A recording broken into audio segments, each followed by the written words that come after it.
ہم آپ کے ناظرین کو اور آپ کے ذریعے ان تک میں پہنچانا چاہتا ہوں کہ جو ان کی ذہنی کیفیت ہے مودی صاحب کی، اس کا پورا پس منظر میں آپ کو تھوڑا سا سنانا چاہتا ہوں. یہ وہ ملک ہے جو کہتا تھا کہ ہم ریجنل نہیں، صرف ہم گلوبل سپر پاور بننے کو جا رہے ہیں، ہماری تھرڈ اکانومی، انڈیا شائننگ، بڑے بلند و باغ ان کے دعوے تھے. نتیجہ کیا نکلا؟ یہ پچھلے چند سالوں میں ہی یہ افغانستان سے بھی ہاتھ دھو بیٹھے، وہاں یہ بھرپور ان کی ٹریننگ بھی کر رہے تھے، ان کی سول سروسز بھی ٹرین کر رہے تھے. ملینز آف ڈالرز جو کہ انڈیا کبھی نہیں کرتا انہوں نے وہاں پر لگائے، چابہار میں لگائے، افغانستان میں لگائے، ڈیولپمنٹ پروجیکٹس کیے، بہت کچھ کیا انہوں نے. جب وہ شکست ہوئی نیٹو کو، اس میں انڈیا کو بھی سب سے بڑی شکست ہوئی، کیونکہ وہ تو اس علاقے کا ہے. تو اس کا جو سٹیٹس تھا ریجنلی وہ تو بڑا پروموٹ ہو گیا تھا کہ آپ ہائیفنیٹ ہو گئے ہیں، ایف پیک سن کے ہمارے کان پک گئے، جبکہ اس سے پہلے ہمیشہ انڈو پاک ہوتا تھا. تو ایک طرح سے انہوں نے کہا کہ جی انڈیا تو اب آزاد ہو گیا، وہ تو دنیا کا حصہ بننے جا رہے ہیں، اب اپنی خیر منائیں. تو نتیجہ اس کا کیا نکلا وہ ساروں کے سامنے ہے. اسی طرح یہ بنگلہ دیش سے بھی ہاتھ دھو بیٹھے، جو بڑے فخر سے کہتے تھے کہ جناب ہم نے پاکستان کو 2 لخت کر دیا اور یہ کر دیا اور وہ کر دیا، اور اب وہ ڈیموکریسی اور بڑے اکنامک وہ پیمانے طے کر رہی ہے، بلا بلا بلا. وہ اس سے بھی ہاتھ دھو بیٹھی. سری لنکا میں جو سری لنکن گورنمنٹ نے پاکستان کا شکریہ ادا بار بار کرتی ہے کہ ہماری جو ٹیررزم کے خلاف جنگ تھی، تامل ٹائیگرز کے خلاف، اس میں پاکستان نے ان کی سراسر مدد کر کے، پاکستان کے ایئر فورس کے آفیسرز بھی ہیں جنہوں نے وہاں جا کے کیا. ٹھیک ہے جی، تو وہاں سے بھی ہاتھ دھو بیٹھی. نیپال میں تو ویسے ہی ان کا جو سارا سلسلہ ہے وہ بگڑ چکا ہے. کہنے کا مقصد یہ ہے کہ انڈیا بالکل اپنے خطے میں، اپنے محلے میں تنہا ہو کے رہ گیا اور ایک پھوڑا بن کے ابھر پڑا ہے. اور جب انہوں نے کوشش کی اپنی وہ ساری جوہری طاقت استعمال کرنے کی، وہ پاکستان نے جو ایف پیک تھا وہ دوبارہ سے انڈو پیک بن گیا، وہ یہیں سے اپنے محلے سے نہیں نکل سکا، تو علاقے کا یا دنیا کا کون سا اس نے بدماش بننا ہے. تو ایکچولی یہ جو انہوں نے 20 سال لگا کے جب سے افغانستان کی جنگ سے پہلے انٹرنیشنل اشتہارات چلائے اور دنیا میں اپنا بتانے کی کوشش کی، کبھی مائکروسافٹ کا نام لیتے ہیں، کبھی گوگل کا نام لیتے ہیں، کبھی یہ کمپنی، کبھی وہ کمپنی، اتنے ہمارے ریزرو ہیں فلانے، وہ سارے کا سارا جو ہے وہ مٹی میں ملتا جا رہا ہے. اور ان کے دیکھتے دیکھتے جب کہ وہ نعرہ مارے ہندوتوا کا، یہ بیسکلی ان کی جو ڈائیکاٹمی ہے رزلٹس میں اور ان کی ایسپریشن میں، وہ ان کو پاگل بنا رہی ہے، اس لیے ٹکرے مار رہے ہیں. یہ تو پاکستان نے تو ان کو بڑا اچھا یہ سامنا کر کے ان کو آئینہ دکھا دیا، لیکن اس کے علاوہ بھی بہت سارے مسئلے مسائل ہیں. تو وہ جو ساری کی سارا فلسفہ جو ان کو ٹیکے لگا لگا کے کھڑا کیا جا رہا ہے کہ چین کے مقابلے میں ان کی کوئی شکل صورت بن جائے، جو کہ سارے رام رام کرتے تھے، ان کو کہہ دیا کہ آپ کلیشنکوفیں پکڑ لیں اور آپ وہ جہادی بن جائیں اور فلانا ہو جائے، ٹھیک ہے. وہ اس کا ایکسپیریمنٹ تو بری طرح فیل ہو رہا ہے، یہ باقاعدہ ایکسپیریمنٹ ہو رہا ہے. آپ دیکھیں کتنی جلدی سے یہ آر ایس ایس سے نکل کے بی جے پی بن گئی، اس کا پولیٹیکل ونگ، اور کیسے وہ سیڑھیاں چڑھتا چلا گیا. اب تیسری مرتبہ یہ وزیر اعظم بن گئے اتنی سی میجورٹی سے. تو اگلی دفعہ یہ نہیں ہوں گے، یہ صاف نظر آ رہا ہے. اچھا، اس میں جن صاحب یہ فرمائیے گا کہ یہ پہلی دفعہ ہوا ہے کہ پاکستان اور چائنا کے درمیان جو تعلقات تھے ملٹری ٹو ملٹری، وہ اتنے عیاں نہیں تھے، لیکن یہ جو بھارت کے ساتھ 4 روزہ جنگ ہوئی ہے اس میں یہ بڑے کھل کر سامنے آئے ہیں. تو یہ اب آپ کو لگتا ہے کہ انڈیا کے لیے پاکستان پر دوبارہ حملہ کرنا اور خطے کے اندر جو وہ خود ساختہ، جیسے دانیال عزیز صاحب بھی کہہ رہے ہیں، خیر یہ ایک چیز سامنے تھی کہ خود ساختہ چودھری بننے کی جو کوشش تھی وہ اب گئی فارغ. دیکھیے دانیال صاحب نے بڑی واضح طور پہ سب کچھ بتا دی ہے.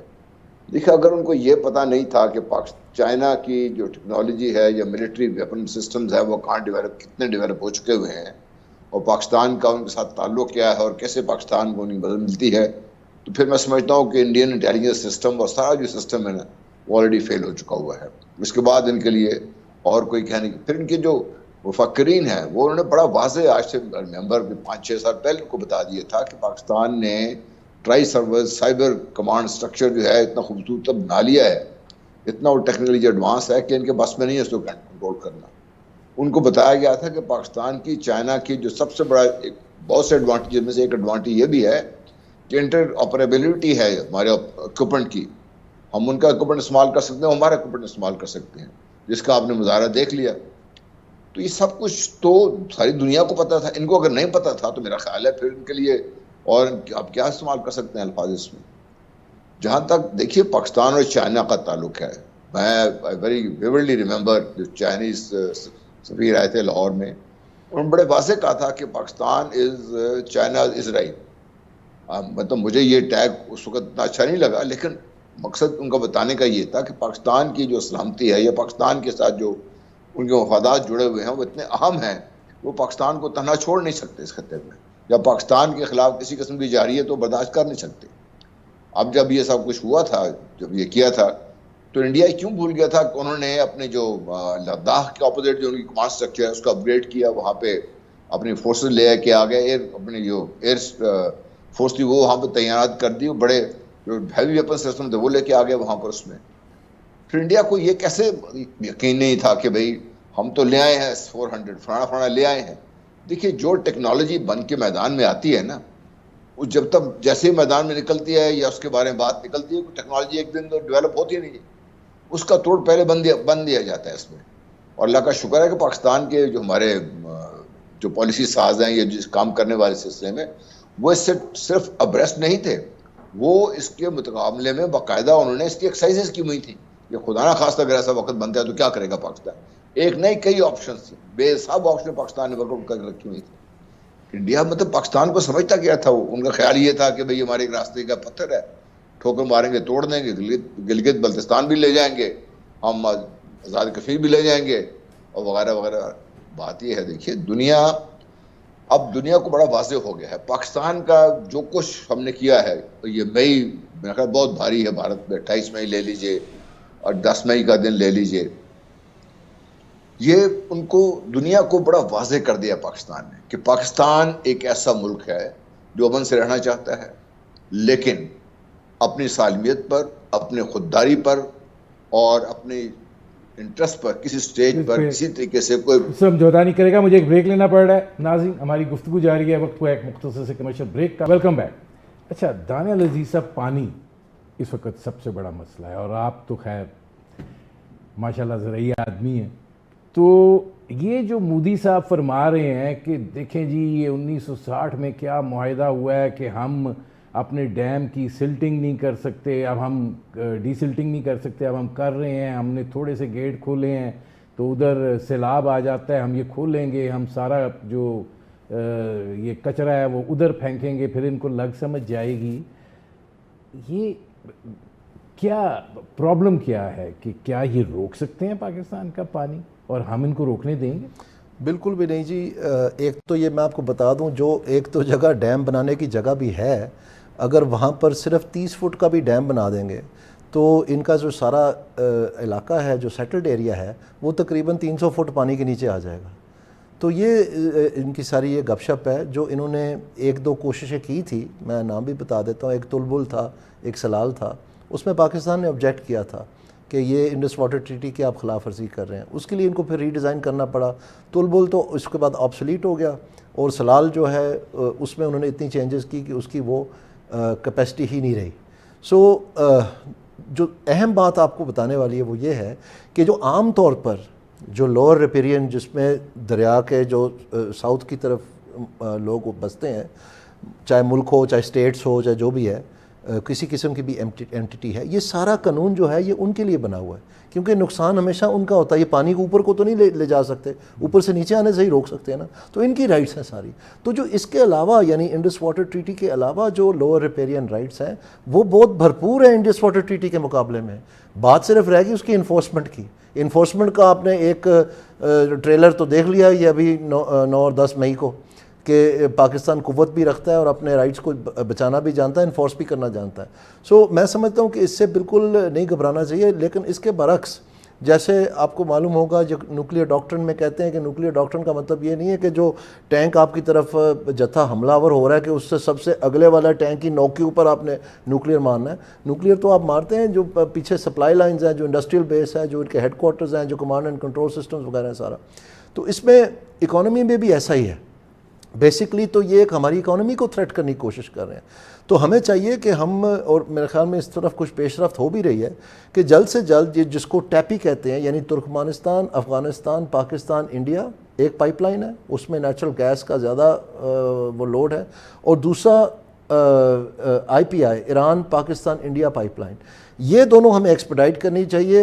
ایران والا تو رکا ہوا تھا کیونکہ وہاں پر یہ نیوکلیئر ٹاکس جو تھی وہ آگے نہیں بڑھی تھی اور ایک معاہدہ انہوں نے ردی کر دیا پچھلے ٹرمپ ایڈمنسٹریشن نے. ابھی اس میں کچھ روشنی نظر آ رہی ہے کہ شاید کوئی معاملہ کسی طرف سلجھ جائے گا. جس دن وہ سلجھے گا, ایران نے تو اپنے حصے کی پائپ لائن بنا دی ہے, ہمارے پاس ہمارے پیسے ہم نے گیس ڈیولپمنٹ سرچارج لگا کے جمع کیے ہوئے ہیں, وہ ہم اپنا حصہ بنا دیں. وہ جس دن انڈیا پاکستان بارڈر پہ آئے گا پائپ لائن, اور جس دن ٹیپی والا pipe line India Pakistan border پہ آئے گا, کیونکہ افغانستان میں بھی اب چین کے جو یہاں پر انیشیٹو چلا ہے اس میں آپ نے خود اپنی سٹوری کے شروع میں بتایا کہ وہاں معاملات سلجھتے ہوئے نظر آتے ہیں. تو جب جیسے وہ سلجھے تو یہ چیز, اس کی بھی فائنینسنگ ساری ہوئی ہوئی ہے, سب کچھ ہوا ہوا ہے. تو یہ جس دن دونوں آئی تو پھر آپ کو سمجھ آنی ہے کہ اصل میں پاکستان کی جیو اسٹریٹجک ڈیپتھ اور ورتھ کیا ہے.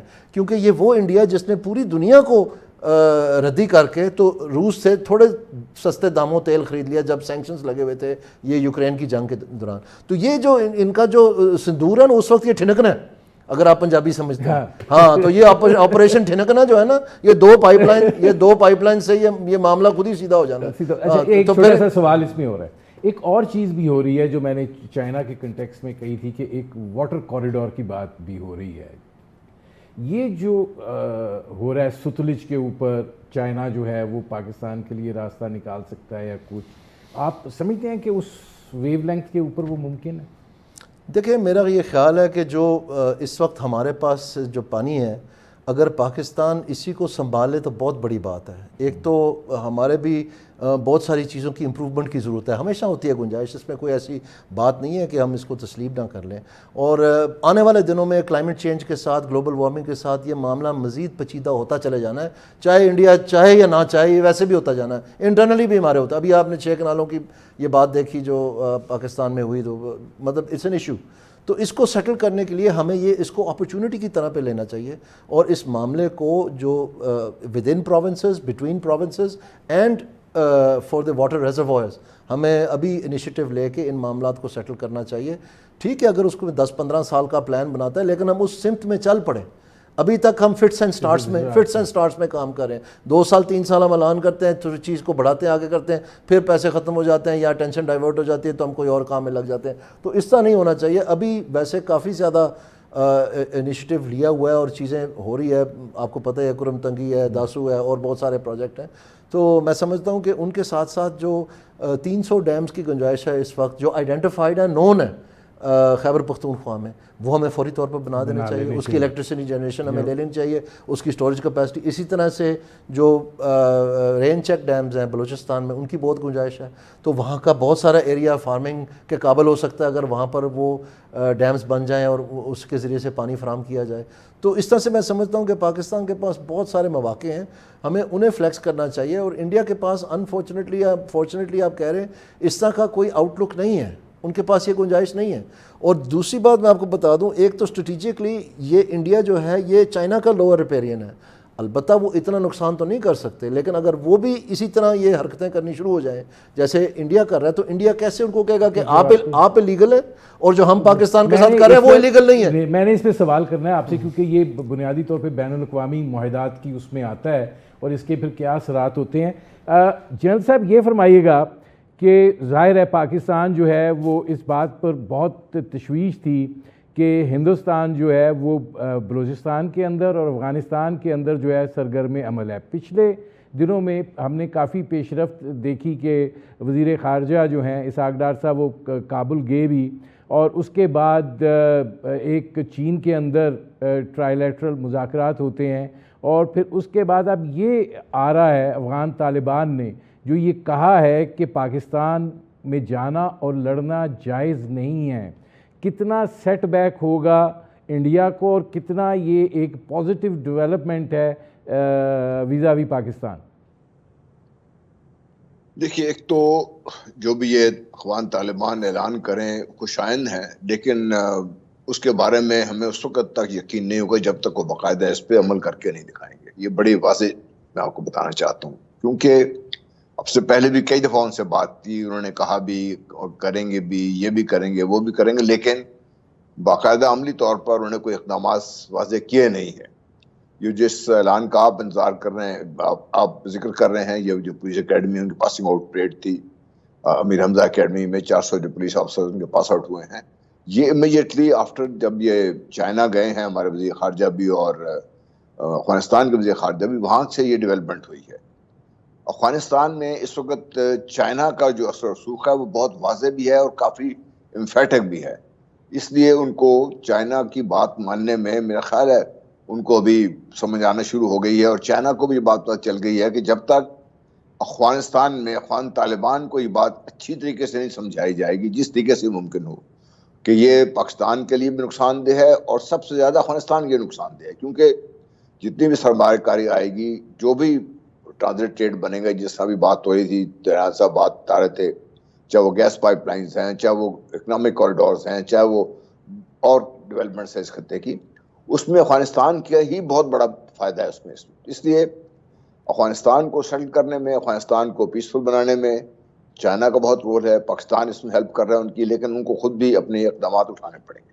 خوش آئندہ, بہت زیادہ خوش آئندہ, کیونکہ افغانستان کی سرزمین دیکھیے, بھارت صرف بھارت استعمال نہیں کر رہا تھا, افغانستان کی سرزمین استعمال کی گئی ہے پاکستان کے خلاف امریکہ کی طرف سے, اسرائیل کی طرف سے, بھارت کی طرف سے, اور دوسرے جو مغربی ممالک جو اس سسٹم میں حصہ ڈال سکتے, سب نے حصہ ڈالا ہوا ہے اس میں, اور سب کی کوشش یہ ہے کہ پاکستان کو اسٹیبل نہ ہونے دیا جائے. ان کو یہ پتہ ہے کہ اگر پاکستان اسٹیبل ہو جائے, اور جس طریقے سے پاکستان ابھی گلوبل نقشے پر ایک پیوٹل پوزیشن اختیار کرتا جا رہا ہے, چاہے وہ جغرافیائی طور پر ہو, چاہے وہ اکنامک لنکیجز ہوں, تو وہ دنیا کو اتنا زیادہ, مغربی دنیا کو خاص طور پر پسند نہیں, کیونکہ اس سے اب دیکھیں چائنا کا اثر رسوخ اور بڑھے گا اس سے. تو وہ چیز جو ہے اس کے لیے دنیا ہمارے خلاف ہے, ٹھیک ہے, پاکستان نے بھی تو مقابلہ کیا ہے, انشاءاللہ آگے بھی کریں گے, لیکن افغانستان کی سرزمین کو سیٹل کرنے کے لیے جو پاکستان کی کوششیں ہیں وہ بہت پازیٹیو طرف جا رہی ہیں. اس کے علاوہ بھی بہت سے ایسے اقدامات ہیں جو ہوئے ہیں جس سے واضح ہونا شروع ہو گیا ہے کہ پاکستان کو اللہ تعالیٰ نے اس سلسلے میں بھی کامیابی عطا کی ہیں. اور آپ دیکھیے گا کہ پچھلے چند عرصے میں, کچھ عرصے میں پاکستان نے جو دہشت گرد تھے ان کے بڑے بڑے لیڈرز کو ختم کیا ہے, ان کے جو بڑے بڑے گروہ تھے ان کو ختم کیا ہے. اس لیے میرا خیال ہے کہ یہ پازیٹیو ڈیولپمنٹ ہے, ہمیں امید بھی رکھنی چاہیے. اور جو افغانستان پہ جس طریقے سے چائنا نے انٹرسٹ لے کے کام کیا ہے, مجھے اس سے امید زیادہ ہے کہ کیا ہے. مجھے ایک بریک لینا پڑ رہا ہے. ناظرین, ہماری گفتگو جاری ہے, وقت ہوا ہے ایک مختصر سے کمرشل بریک. Welcome back. اچھا, ایک طرف تو دانیال عزیز صاحب ہم یہ ساری چیزیں ڈسکس کر رہے ہیں, دوسری طرف فوجی سطح کے اوپر ایک بہت بڑی کامیابی ملی ہے پاکستان کا, بین الاقوامی سطح پر ایک نئی حیثیت سے اجاگر ہوا ہے, اور وہ جو انڈیا پاکستان ڈی ہائفنیٹڈ تھے وہ ہائفنیٹڈ ہو گئے. لیکن پاکستان کے اندر بھی ایک پولیٹیکل جسے کہتے ہیں نا کہ صورتحال اس دوران تو ایک یکجہتی کی دکھائی دی, لیکن اب آپ کیا سمجھتے ہیں کہ جیسے علیمہ خان صاحبہ اس دن کہہ رہی تھیں کہ ٹھیک ہے آپ پیٹھ پیچھے نہ کریں, ہم سے بات کریں, ہم عورتیں بات کرنے کے لیے تیار ہیں, بتایا جائے کہ کیا گیو اینڈ ٹیک آپ کرنا چاہتے ہیں, بانی پی ٹی آئی سے آپ کیا چاہتے ہیں کہ وہ دیں اور آپ کیا کریں گے.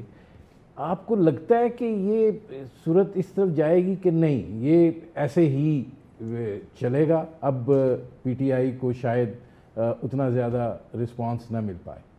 میرے خیال میں جی بڑا ضروری ہے کہ چونکہ ہم چین کی بہت ساری بات کر رہے ہیں, اس کے اوپر تھوڑا سا فوکس کریں. جب چائنا نے اکنامکلی اوپن اپ کیا تو اس وقت ان کا نیا نعرہ بنا تھا, تو وہ نعرہ یہ تھا کہ وائٹ کیٹ اور black cat, any cat that catches a mouse is a good cat. یہ ان کی اکنامک ریفارمز کے بارے میں تھا کہ بھئی آپ کمائی کریں, انکم بنائیں, چین کو امیر ملک کریں, چھوڑ دیں ان باقی چیزوں کو, کمیونزم میں جو بھی شکیں تھیں جو بھی تھیں. تو انہوں نے ایک قسم کا اس کو برش سائڈ کر دیا. اس وقت پاکستان کا بھی یہ حال ہے, لیکن جماعتوں کی صورتحال سے اس بات میں کوئی شک نہیں ہے کہ ہماری جو اس وقت موجودہ حکومت ہے ان کو پرفارمنس انگزائٹی ہو رہی ہے. ٹیکس نہیں بڑھ سکا, آئی ایم ایف نے ان کو 100 خون معاف کر دیے, ان کو قسط بھی دے دی. اب سوال یہ پیدا ہوتا ہے اگلی قسط کیسی لینی ہے. نہ ایگریکلچر ٹیکس لگایا, نہ انہوں نے ٹریڈرز پہ ٹیکس لگایا, نہ انہوں نے ریئل اسٹیٹ پہ ٹیکس لگایا, اور صرف سیلریڈ کلاس کی چمڑی ادھیڑ دی. جو بجٹ میں تھا اس سے بھی کئی گنا زیادہ ان سے وصول کر لیا. اور الٹا یہ کہ جیسے انہوں نے ماضی میں 17% سیل ٹیکس کو 1% کر دیا جب پیسوں کی ضرورت پڑی, بجائے کہ وہ اس امیر طبقے کو جو اشرفیہ ہے ان کو یہ کرتے جو کہ تقریباً ان کو عام معافی ہے, تو انہوں نے سیل ٹیکس جو ہر غریب بیچارے کو لگتا ہے. اس دفعہ بھی آپ دیکھیں یہ ان کا ڈی این اے ہے کہ جی جو پی ڈی ایم لیوی ہے, یعنی پیٹرول کے اوپر جو لیوی ہے, اس کا قانون راتوں رات بدل کے 8 روپے اور لگا دیے بجائے کم کرنے کے. جی ہم نے بلوچستان میں سڑکیں بنانی ہیں. وہ جی یہ اشرفہ نہیں نظر آتی آپ کو, یہ ٹریڈر کلاس نہیں نظر آتی. غریب کے جو ہونڈا 70 نے بیچارے نے ادھر ادھر سے کر کے جو آدھا لیٹر ڈلوانا ہے کام کے لیے جانے کے لیے, آپ کو پتہ ہے 4 لوگ آج کل مزدور بیٹھ کے جاتے ہیں ایک ہونڈا 70 پہ, 2 دن ایک لے کے جاتا ہے, 2 دن ایک لے کے, صرف پیٹرول بچانے کے لیے. اور یہ ان کو احساس ہی یہ بلوچستان میں سڑکیں بنانی ہیں, ان کو احساس محرومی ہے. یہ ان بیچاروں کی محرومی نہیں نظر آ رہی آپ کو. تو آپ امیر طبقہ نہ یہ پراپرٹی ٹیکس لگانے کے لیے تیار ہیں. آپ کو پتہ ہے پنجاب اس وقت لاسٹ آیا ہے ٹیکس موبلائزیشن میں باقی سارے صوبوں سے, اور یہ کارڈ بانٹتے چلے جا رہے ہیں. یعنی ان کی جیسے لاٹری نہیں نکلی ہوتی کہ آئیں جی یہ عید میلہ ہے, یہ بھی کارڈ لے لیں جی, یہ بھی کارڈ لے لیں. وہ بھائی خدا کا واسطہ ہے, کوئی ملک ترقی کیا ہے جس نے کارڈ بانٹے ہیں 2-4 درجن؟ کوئی بات ہے کرنے والی؟ کوئی ڈھنگ کی بات آپ کے پاس ہے تو ہمیں بتائیں. اسی طرح سے پاور سیکٹر ہے. پاور سیکٹر میں انہوں نے کہہ دیا جب ہم نے 7 روپے 40 پیسے, ابھی وہ سیاہی سوکھی نہیں, اور وہ سارا انہوں نے جمع اکتوبر سے جو فیول ایڈجسٹمنٹ تھی اس کو جمع کر کے اس میں ضم کر کے کہہ دیا کہ یہ ہم نے آپ کو دے دیا. اور جو کچھ انٹرنیشنل آئل پرائسز کم ہوئی تھی تو یہ بھی ان کا سیکٹر نہیں سنبھالا جا رہا. الٹا جو ہے جو ریفارمز انہوں نے کرنی ہے اس میں IMF ان کو ڈیلے پہ ڈیلے دیے جا رہے ہیں. ایگریکلچر ٹیکس انہوں نے اکتوبر میں پاس کرنا تھا, جنوری میں لاگو ہو جانا تھا, جنوری تک تو ان سے پاس بھی نہیں ہوا. اب یہ کہہ رہے ہیں جون میں ہم کریں. آپ دیکھ لینا جون میں بھی ان سے آج تک تو ان کا ریٹ نہیں طے ہوا کہ یہ جو قانون بنا ہے اس میں ایگریکلچر ٹیکس کا ریٹ کیا ہے, وہ بلینک چھوڑا ہوا ہے کہ ایز نوٹیفائڈ بائی گورنمنٹ. ایسے تھوڑی ہوتا ہے. تو یہ کیٹ اینڈ ماؤس کھیل رہے ہیں. It's a very dangerous game. Pakistan کی not afford any more economic hiccups. یہ آپ نے دیکھ لیا, بڑا اچھا مظاہرہ. یہ وہ موقع ہے کہ اس کنسالیڈیشن, اس یونٹی کو استعمال کر کے اس کو امپلیمنٹ کریں, لیکن ان سے نہیں ہو پا رہا. تو یہ کہہ لیں بلیک کیٹ ہے جو اپنی طرف سے مقبولیت کے نام سے وائٹ کیٹ بنی ہوئی ہے. انہوں نے جو اکانومی کا ستیہ ناش کیا وہ آپ کے سامنے ہے. تو میں آپ کو یہ کہہ رہا ہوں کہ یہ آل اراؤنڈر جو صورتحال ہے, basic issue is the economy. ان سے نہیں ہو پا رہا ہے. اب اسٹیبلشمنٹ کو یہ سوچنا پڑنا ہے. یہ بڑے اچھے انہوں نے ارادے کر کے سوچا تھا کہ جی کاروباری ہیں, ان کے باہر کے بڑے تعلقات ہیں, کچھ نہ کچھ لیں گے. وہ 20 دورے کر لیے ہیں, درجنوں MOU سائن کر لیے, ایک دھیلا آیا کہیں سے, ایک دھیلا. ہماری ڈومیسٹک جو لاہور چیمبر ہے, کراچی چیمبر ہے, سراج چیمبر ہے وغیرہ, سائٹ ایسوسیشن وغیرہ, دن رات ان کے ساتھ بیٹھتے ہیں. جب ان کو فنڈ چاہیے ہوتا ہے الیکشن کے لیے, کوئی ایک پروجیکٹ لگا, ایک سنگل کسی بینک کے ساتھ بیٹھ کے انہوں نے بات کی ہے کہ یار آپ تھوڑا سا کوئی انویسٹمنٹ کی شکل بنائیں, کچھ نہ کچھ کریں. کہاں ہے وہ؟ نہیں, ان کا آؤٹ پٹ کدھر ہے؟ وہ تو ظاہر ہے ہم بہت ساری چیزوں پر اعتراض ہے, اور اکانومی پہ تو ایک الگ بحث ہو سکتی ہے اور اس کے اوپر ایک ہو سکتا ہے, لیکن چونکہ ہم ابھی ذرا اس معاملے کو دیکھ رہے ہیں. جنرل صاحب یہ فرمائیے گا کہ مودی کو دیکھتے ہوئے ہمیں تیار رہنا چاہیے, یا ہمارا ملٹری ٹو ملٹری کانٹیکٹ ہے ان کے ساتھ جس طریقے سے بات چیت جاری ہے, آپ کو لگتا ہے کہ چیزیں جو ہے وہ نارملائزیشن کی طرف چلی جائیں گی اور ملٹری جو ہے وہ چیزوں کو بہتر انداز میں اسیس کر رہی ہے, اور جو مودی ہیں وہ یعنی یہ پہلا ملک ہے جو جنگ کو انتخابات میں جیت کے لیے استعمال کرتا ہے, اور یہ پہلا ملک ہی ہوگا. یہ مطلب پاکستان وہاں ہر الیکشن میں پاکستان ہوتا ہے اور پاکستان کے کسی الیکشن میں انڈیا نہیں ہوتا. تو یہ جو ان کے حواسوں پر سوار ہے, آپ کو کیا لگتا ہے کہ آگے ہمیں کتنا محتاط رہنے کی ضرورت ہے, اپنے گارڈز کو کتنا آپ رکھنے کی ضرورت ہے؟ دیکھیے مودی تو ایک شخصیت ہے نا جو وہ چلے جائیں گے, لیکن ان کے پیچھے آنے والے لوگ کیا وہ ان سے بہتر ہوں گے؟ ہمیں یہ بس سمجھنے کی ضرورت ہے, کیونکہ ہم پاکستان میں بھارت کو اتنا زیادہ اسٹڈی کیا نہیں جاتا. بھارت اس وقت ایک خاص مائنڈ سیٹ کے قابو میں ہے, and that starts from Nehru. میں کہنے کا مقصد ہے کانگریس اینڈ BJP ایک لائن پہ متفق ہیں پاکستان کے خلاف. اس میں ان کا کبھی آپ اختلاف نہیں دیکھیں گے. طریقہ کار میں مختلف ہوگا. سونیا گاندھی کہہ دے گی ٹھیک ہے جی کلچر انویژن کرنی چاہیے پاکستان کی. واجپئی صاحب کے دور میں لوگ کہہ رہے تھے کہ جو بزنس مین تھے کہ جی آپ ہمیں فری ٹریڈ لے دیں پاکستان کے ساتھ, ہم 3 سال میں پاکستان آپ کے قدموں میں ڈال دیں. مطلب یہ کہ ان کی سوچ ہے, طریقہ کار میں مختلف ہو سکتا ہے. پاکستان کا اور پاکستان کو خطرہ کس سے, یہ بتائیے نا. پاکستان کو خطرہ ایک ہی ہے کہ بھارت کو کبھی سمجھانی نہیں ہے کہ پاکستان ایک حقیقت ہے, اور یہ حقیقت اتنی مضبوط ہے کہ الحمدللہ سب کچھ نظر آ گیا سارا کچھ اس سے. تو پاکستان کو بہت زیادہ الرٹ رہنے کی ضرورت ہے. پاکستان کو اپنی تیاری کی صورت میں ہم لوگ گارڈ نہیں کر سکتے, گارڈز کو لوور نہیں کر سکتے. پاکستان نے بحثیت قوم جو ایک نیا عزم اور ولولہ اور جو ایک نیا اعتماد حاصل کیا ہے, یہ پاکستان کی بہتری کے لیے استعمال کرنے کی بے انتہا ضرورت ہے، اور جو سمجھدار لوگ ہیں وہ بات سمجھ رہے ہیں، اور یہ آپ اس کو استعمال کریں پاکستان کے لیے. جس طرح دانیال صاحب کہہ رہے تھے، میں اگری کرتا ہوں ان سے کہ مل کر بیٹھیں. اچھے دماغ پاکستان میں ہیں اور بڑے اعلیٰ دماغ ہیں پاکستان کے، اس لیے مجھے کوئی شک نہیں کہ اگر ہماری اجتماعی دانش میں یہ جو ہمارے اچھے دماغ ہیں ان کو بٹھائیں گے آپ، تو آپ کی یہ جو بیسکس جو آپ کی پولیٹیکل نہیں اسٹیبلٹی جین پلس. صاحب، میرا سوال اس لیے یہ تھا کہ اگر ہم اسی طریقے سے ہائی الرٹ رہتے ہیں تو ظاہر ہے کہ ہمارے جو معیشت ہے اس کے اوپر بھی تو ایک دباؤ رہے گا.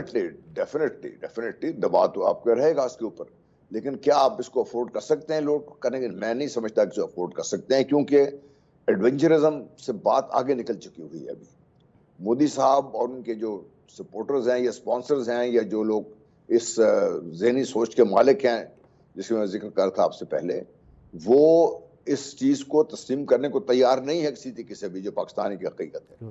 وہ آج نہیں، کل نہیں، پرسوں نہیں، کوئی ایسا موقع ضرور ڈھونڈیں گے کہ وہ پاکستان کو کچھ پھر کر سکے. میرے پاس وقت بہت کم ہے. میں آپ سے یہ عرض کرنا چاہتا ہوں کہ آپ کو یاد ہوگا جس وقت یہ سارا آپریشن چل رہا تھا تو ہمیں ISPR بار بار بریفنگ دے رہی تھی قوم کو اعتماد میں لینے کے لیے کہ کس طرف حالات جا رہے ہیں اور کیا صورتحال ہے. ایک تو میں سمجھتا ہوں کہ وہ بڑا اچھا اس کا ایفیکٹ ہوا ہے کہ لوگوں کو خود اپنے حکومت سے ساری معلومات ملی. لیکن آپ کو یاد ہوگا بہت دفعہ ISPR نے اس بات کے اوپر سٹریس کیا کہ ہم نے اپنا جو کاؤنٹر ٹیررزم آپریشن ہے بلوچستان اور خیبر پختونخوا میں، اس کو ہم نے پل آؤٹ بھی نہیں کیا. اور یہاں پر ہم اس فرنٹ کے اوپر جو ہے نا ان کا سامنا کر رہے ہیں ایک ایکسٹریم قسم کی اگریشن کا. اور میرا خیال میں یہ سکسیسفلی جو ہم نے پل آف کیا ہے، یہ ایک بہت بڑا میسج گیا ہے ہمارے باقی پڑوسیوں کو کہ اگر آپ کا یہ خیال ہے کہ وہاں سے کوئی ہلچل ہوگی تو یہاں پر جو ہے ہم لڈیاں ڈالیں گے کہ لیں جی ہمارے لیے راستے کھل کے سارا کچھ ہو گیا، تو کچھ نہیں. پاکستان نے ثابت کیا ہے کہ don't get that confusion, concept کو کنفیوز نہ کریں. ہم دونوں چیزوں کو اسی طرح نپٹائیں گے اور اچھے طریقے سے نپٹائیں گے، اور اس کے نتیجے میں آپ دیکھ لیں رزلٹ آ گیا. میرے پروگرام کا وقت ختم ہو رہا ہے. بہت شکریہ دانیال عزیز صاحب، بہت شکریہ lieutenant general retired Ghulam Mustafa صاحب. ناظرین، آپ نے ہمارے پینل کے شرکاء کی گفتگو سنی. اب تک کے لیے اتنا ہی، اجازت دیجیے.